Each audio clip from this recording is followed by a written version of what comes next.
stop because the storm is getting super bad, and there's not much you can say or do at this point.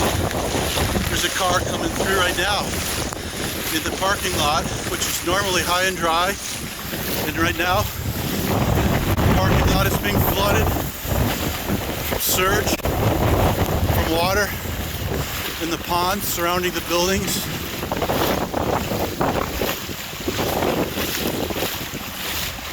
You might have to do a rescue on a Mercedes-Benz.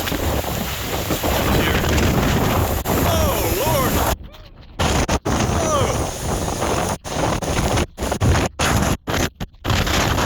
You take this.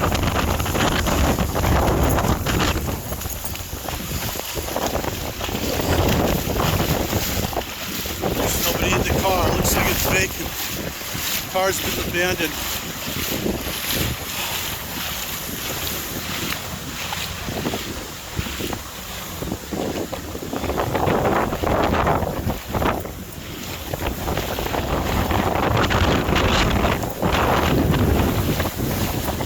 There's the entrance to the parking lot. Pelican Bay Boulevard is completely submerged underwater, and it's flowing into the garage.